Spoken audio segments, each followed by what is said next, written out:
हेटौडाबाट सुरु भएको हाम्रो परिवारको पोखरा यात्रा, तर बाटैमा भेटेको ऐना पहराले हाम्रो पुरा दिन नै बदलिदियो। This is the day 1 of our journey.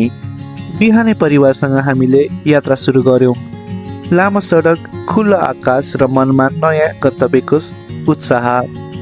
गाडीभित्रको सानो सानो हाँसो र रमाइलोले यात्रा अझै सुन्दर बनिरहेको थियो।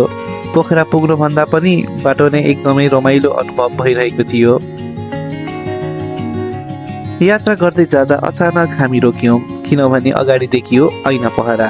नाम सुनेको ठाउँ, तर प्रत्यक्ष देख्न झन् सुन्दर लाग्यो।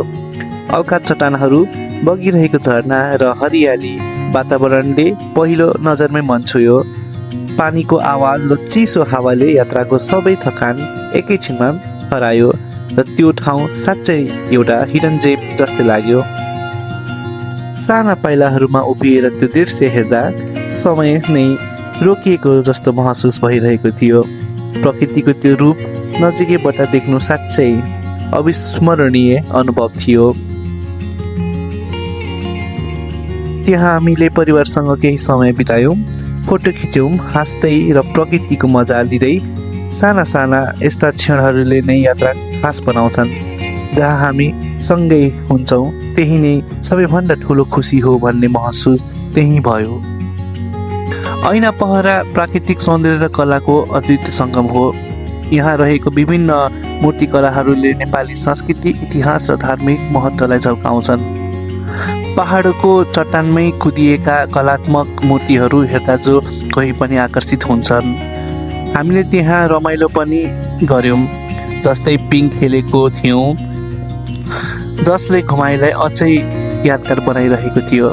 साथै स्काई वकबाट वरपर हरियाली, डाँडा काटेर सुन्दर दृश्य अवलोकन पनि गर्न सकिन्छ।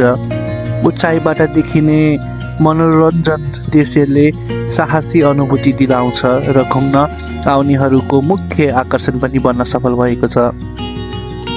ऐना पहरा केवल घुम्ने ठाउँ मात्र होइन, कला, संस्कृति र प्राकृतिक सौन्दर्यलाई नजिकबाटै महसुस गर्ने एक उत्कृष्ट गन्तव्य पनि बनिसकेको छ।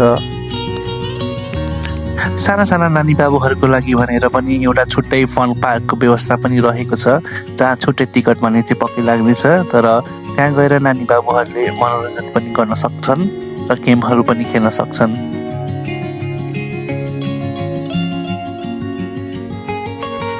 केही समयपछि हामी फेरि पोखरातर्फ अघि बढ्यौँ, तर मनमा ऐना पहराको सुन्दरता अझै बसिरहेको थियो।